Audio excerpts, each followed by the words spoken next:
శేఖర్ అయిపోయింది కదా, మీరు చెప్పారు, మీరు అనలేదు అన్నారు, అనలేదు నేను అన్నాను, వదిలేయండి ఇంకది. ఇంకో మాట అండి, శాంతి ప్రసాద్ గారు, నేను ఆయన ఏం మాట్లాడదా, ఆయన జగన్మోహన్ రెడ్డి గారి గురించి ఎన్ని మాట్లాడుతున్నా కామ్గానే చూస్తా ఉన్నా. రాక్షసుడు అది ఇది అన్నారు. జగన్మోహన్ రెడ్డి గారే కాదు సార్, నేను కూడా పవన్ కళ్యాణ్ గారి బాబు కోలుకోవాలి అని చెప్పి ట్వీట్ వేశాను. నేను కూడా ఫేస్బుక్ లో పోస్ట్ రాశా. నిత్యం పవన్ కళ్యాణ్ గారిని వ్యతిరేకించే వైఎస్ఆర్సీపీ సోషల్ మీడియాలో చాలా మంది వేశారు పోస్ట్. ఎందుకు వేశారు? హ్యుమానిటీ గ్రౌండ్స్ అండి. రాజకీయ ప్రత్యర్థి వేరు, కుటుంబంలో ఆపద వచ్చింది, చిన్న బిడ్డ. నిన్న వేరే చర్చా కార్యక్రమానికి రమ్మంటేనే పోలా నేను దాని గురించి. చిన్న బిడ్డ గురించి ఏం రాజకీయం మాట్లాడతాం సార్ అని. అది మాకున్నటువంటి సంస్కారం. దాన్ని పట్టుకొని రాక్షసుడు మాట్లాడితే తప్పండి, విత్డ్రా చేసుకోవాలంటే అశాంతితో శాంతి ప్రసాద్ కాస్త అశాంతితో రగిలిపోతూ, శాంతి ప్రసాద్ అనే అతను అశాంతితో రగిలిపోతూ నన్ను వాడు వీడు నేను చూస్తూ ఉండాలి. చెప్పండి వర్మ గారు, రెండు మాటలు అడుగుతున్నా. చెప్పండి. 2 మాటలు వర్మ గారు. ఒక నిమిషం చెప్పండి.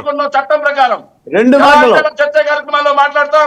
శేఖర్ రెడ్డి గారు 2 మాటలు.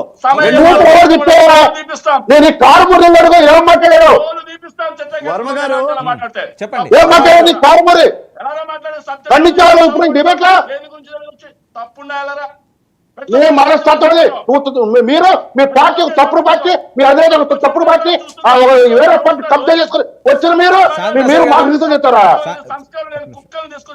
అసలు మీ పార్టీ ఏ రోజు ఆవిర్భవించి చెప్పగల సంబంధం వర్మ గారు మీ ద్వారా వర్మ గారు మీ ద్వారా ఒక్క మాటే, కానుమూరి నాగేశ్వరరావు గారు గుంటూరు అవతల నుంచి నరుక్కుంటూ పోతాం, యువతల నుంచి ఇంట్లోనే తంతామన్న మాటని శేఖర్ రెడ్డి గారు మద్దతు పలుకుతున్నారా లేదా? జగన్మోహన్ రెడ్డి గారు పోలీసుల్ని గొడ్డలెప్పదీస్తామన్న మాటలకి ఎవరు మాట్లాడినా, జగన్మోహన్ రెడ్డి గారు మాట్లాడిన మాట నేను ఖచ్చితంగా సమర్థిస్తా. జగన్మోహన్ రెడ్డి గారు మాట్లాడిన మాట వర్మ గారు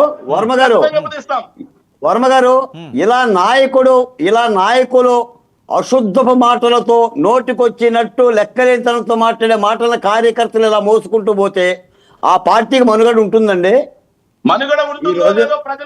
ఈ రోజున వర్మ గారు నేను మాట చెప్తున్నా, చెప్పండి. వర్మ గారు ప్రజలు తేల్చారు ఆల్రెడీ. శేఖర్ రెడ్డి గారు మీరు మర్చిపోయినట్టున్నారు. ప్రజలు తేల్చారు ఆల్రెడీ. 2009లో తేల్చారు, 2003లో తేల్చారు, 2009లో తేల్చారు, వర్మ గారు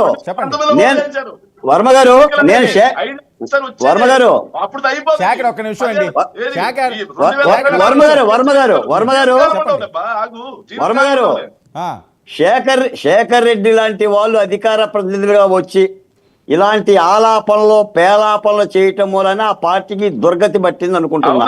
ఎదుటి వ్యక్తిని మాట్లాడనివ్వకుండా ఇప్పుడు ఓకే, నేను అడుగుతున్న వర్మ గారు మిమ్మల్ని, 11 స్థానాలు మనకు ఎందుకు వచ్చినాయి చెప్పండి? 151 సీట్లు గెలిచిన మీ పార్టీ 11 స్థానాలకు ఎందుకు కుదేలైంది? ఈ రోజున జగన్మోహన్ రెడ్డి గారు బెంగళూరు యలహంక ప్యాలెస్ లో ఉండటానికి కారణం ఏంటి? మీకు ఇంకో మాట కూడా చెప్తున్నా. ఈ రోజున ఆంధ్రప్రదేశ్ ముఖ్యమంత్రి చంద్రబాబు నాయుడు గారు అమరావతిలో సొంత ఇల్లు కట్టుకున్నాడు. ఇక నుంచి అమరావతి యొక్క చంద్రబాబు నాయుడు డోర్ నెంబరు వెలగపొడి. మీరే అన్నారు ఆయన సొంత ఇల్లు లేదు అద్దెంట్లో ఉన్నాడని. బ్రహ్మాండంగా రంగరంగ వైభవంగా ఇల్లు కట్టుకున్నాడు. ఇప్పుడు ఏం మాట్లాడతారు మీరు? మీరేం మాట్లాడతారండి? సింపుల్ గా స్ట్రైట్ గా వర్మ గారు ఒక్క నిమిషం.